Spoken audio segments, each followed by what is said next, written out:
Coby White is in the midst of his most consistent season yet. And with consistency being one of the things that he himself said he wanted to work on coming into the season, the question I want to ask here is, how high is the ceiling for Coby White now? We're going to talk a little bit about that, plus the Bulls and the fluctuating lottery odds that still are going to present themselves over the last week of the season. And we're going to look at Trey Jones and Lonzo Ball's injury update and preview tonight's game against the Blazers. All that and more right after this. You are now tuned in to Chicago Bulls Central, your number one place for all Chicago Bulls news and content.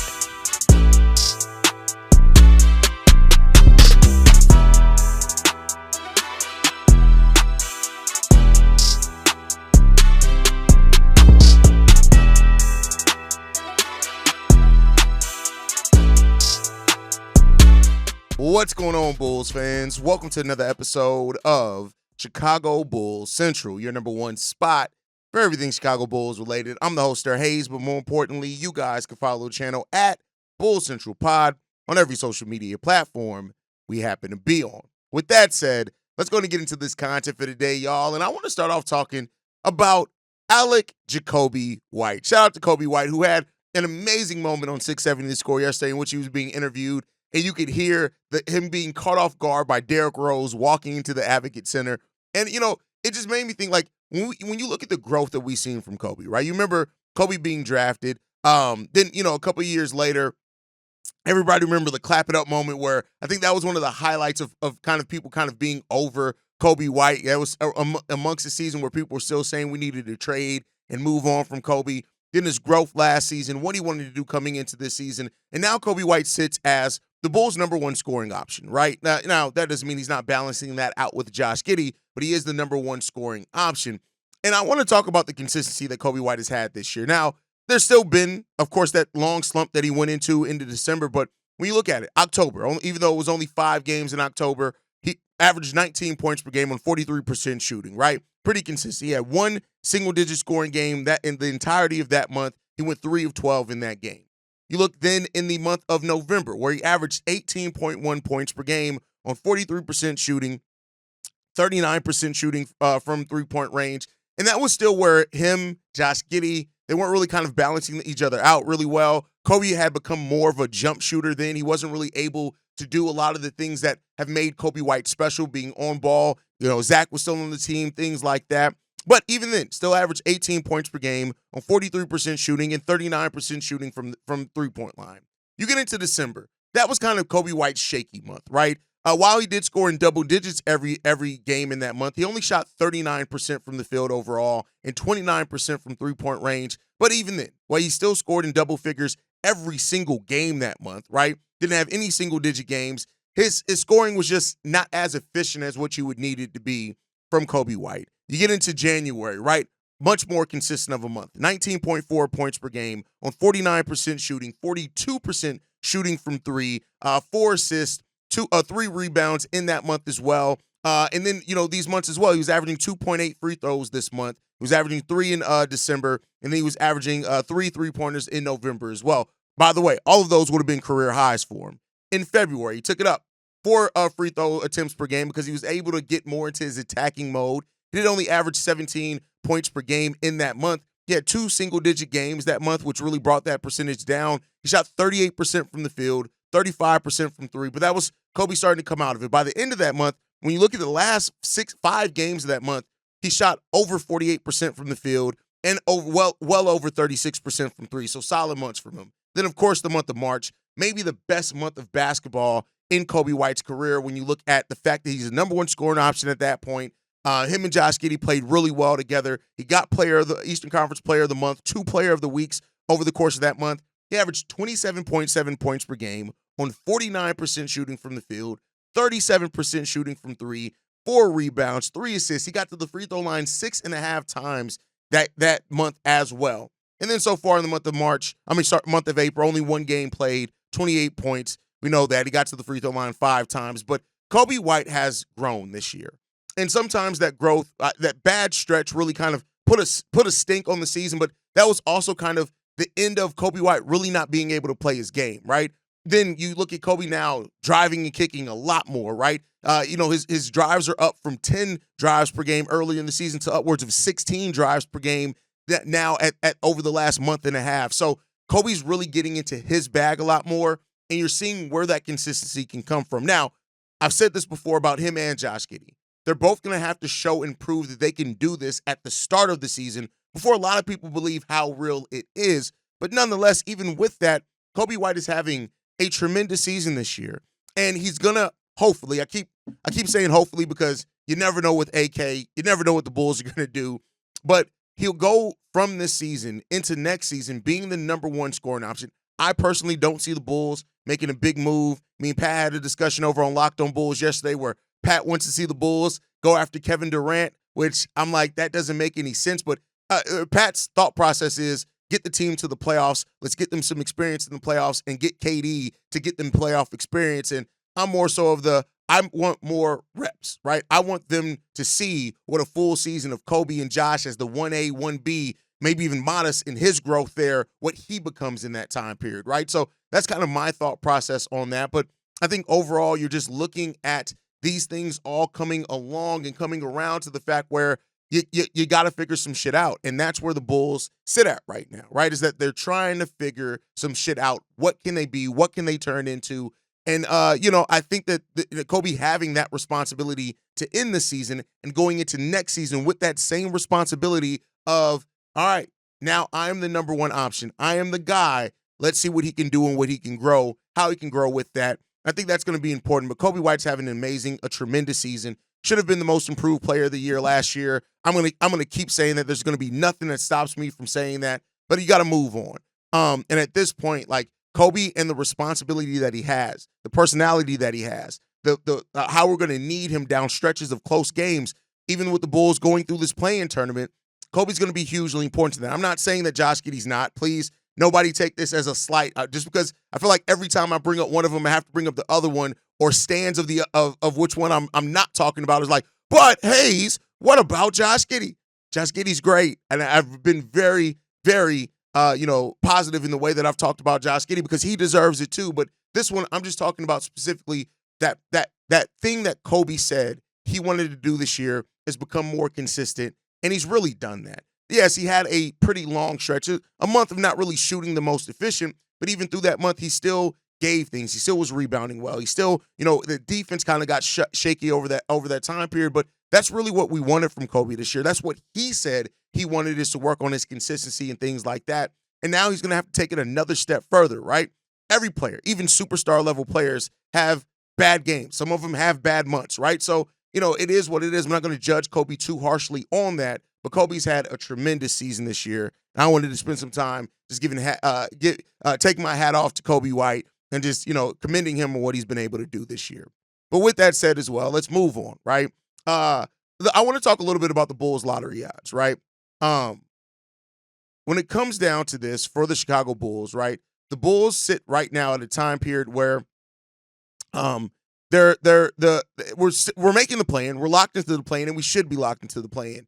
But there's still enough fluctuation between that on the Bulls and what they can turn into and be this season, right? So I think that's an important thing to bring up here as well, is that the Chicago Bulls right now, they hold the tiebreaker over the Miami Heat, right? We want to be clear there. But let's say that the Bulls finish behind the Miami Heat in the season standings, but we beat them in the first round of the play-in tournament, right? If we go on to then be eliminated from the play-in tournament, right, it means that the Bulls still have better odds than Miami, in the lottery odds, right? And I think that if the Bulls finish at 9th or 10th, right, and we don't move up to 7th or 8th, which still like a slim possibility, but we basically have to win out all of our games. It's probably not going to happen. We'll see, right? But it's safe to say that the Bulls right now are probably going to have the better lottery odds, right? The Bulls can still go it can have as bad as the 12th ninth best lottery odds, right? We can go as high as 9th. We can go as low as 12th best lottery odds, depending on how we finish this season, right? And I'm not saying the Bulls should be aiming to finish the season bad. I'm just saying that the different scenarios. This is kind of my topic to throw towards the pro tankers in the lottery odds thing, because I know they're still watching those odds, right? One game separates the Bulls from having the 9th best odds to the 12th best odds. And so when you factor in the fact of like this game against the Trailblazers is going to be really important as well for the Bulls because we do also, the Phoenix Suns have nearly the same record as the Bulls, right? So it's going to be one of those things where, depending again, if the Bulls make it out the play-in tournament, this all doesn't mean anything, right? I want to be clear there. This means nothing if the Bulls make it out the play-in tournament, but if they don't, right? Because we are only one game behind, for example, or half a game behind or ahead, however you want to look at it. The Phoenix Suns, for example, would having the 12th worst record. The Bulls sit in a place where they're probably going to finish with the odds of having 13% at 13.9% at the top four and a 1% chance. I'm sorry, 3% chance at the number one overall pick, right? So that's the thing that you're looking at there.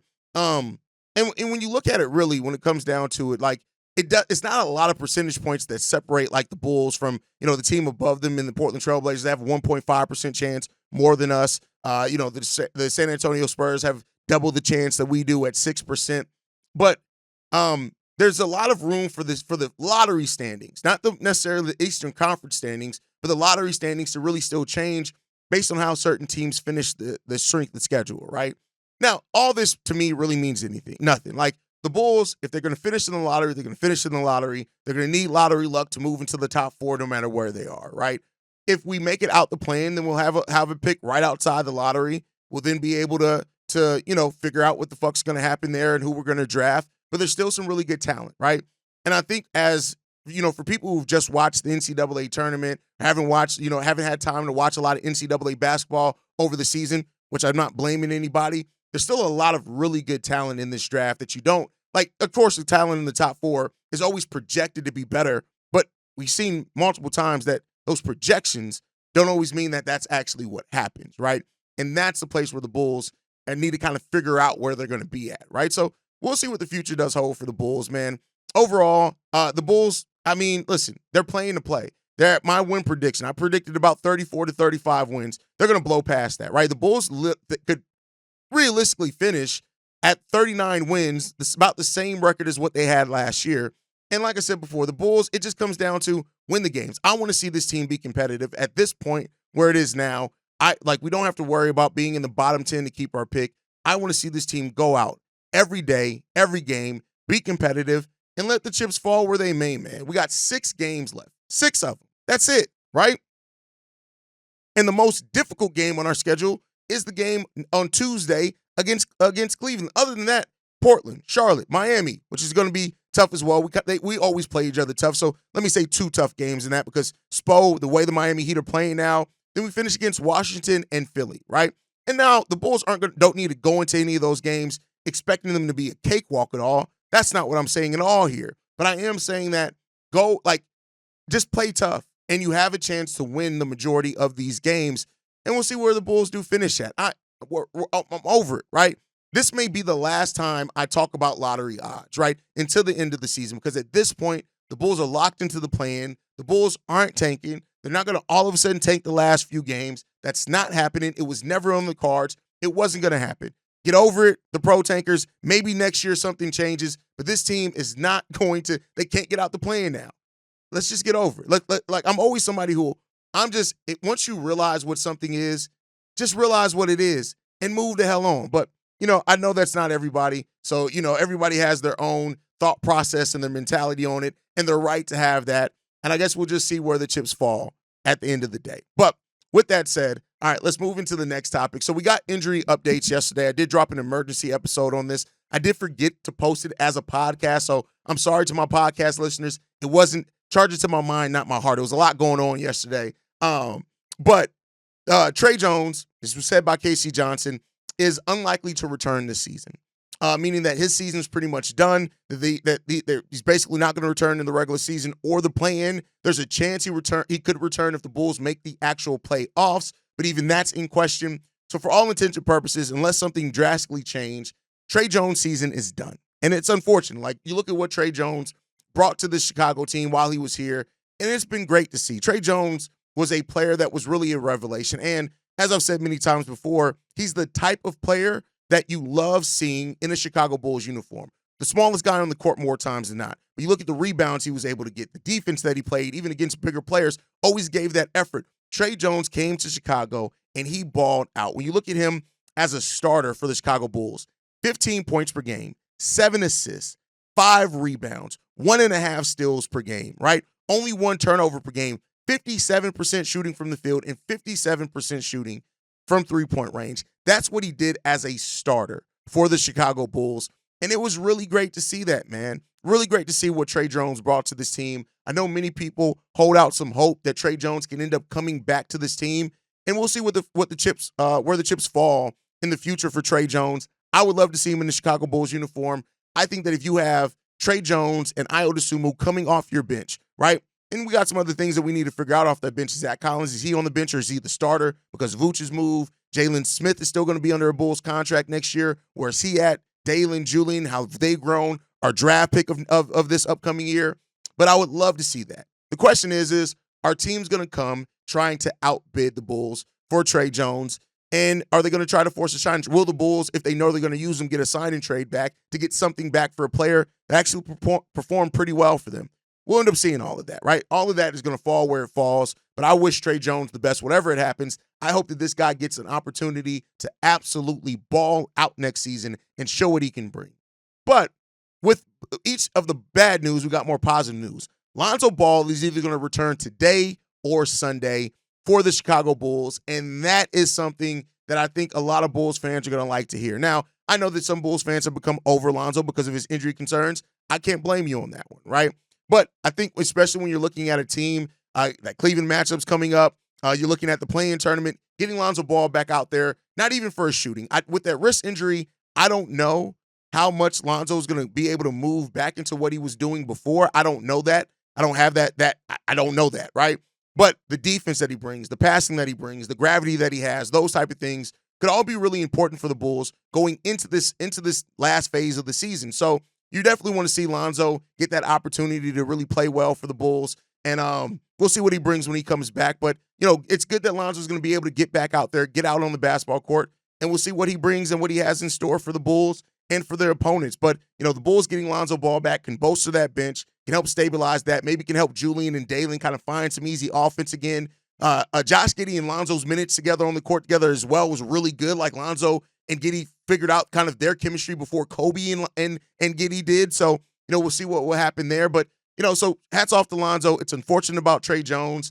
And I hope that both these guys can eventually get back on the court. They both eventually will, right? And we'll see if Lonzo can stay healthy. Like his season almost ended twice now this year. And it's really unfortunate. Now, the Bulls gave him another deal. I know some people are reactive to that, but at this point, it is what it is, and we'll just see what that brings. But all right, moving into the last topic today, the Bulls do play a game today against the Portland Trailblazers. And while the Bulls cannot come into any game, I want to say this again. I want to be clear in this. The Bulls cannot come into any game expecting a win. You have to come out here and fight. You got to put up that fight. You got to fight hard. And the Portland Trailblazers have won 2 in a row. They're 6-4 in their last 10 as well. They're not out of playing contention potentially right now. I don't think that they're really fighting to get to that, but they're not. This is a team that if you look at over the last 5 games where they've gone 2-3, they've had the 21st best net rating in the league, but defense. They're in the top half of the league defensively, but they have those young players that still can fill it up. They're the number 1 offensive rebounding team over that stretch as well, so you want to look out for that team. Over the last 10 games, though, they have a net rating of 2, which is 15th best in the NBA, and the 12th best defensive rating. That's if they play like that against the Bulls, that's where they can uncover some things. If they're sound offensively, sound defensively, they can play. The offensive rebounding has been one of their biggest tools. Their rebounding overall has been something. Also, they do get a lot of steals. Over this stretch, in the last 10 games, they are 3rd in the league in steals, 16th in blocks. You got to watch out for the size and length that this team has. We know that the Bulls' offense is so built around the ability to penetrate and then creating off that penetration.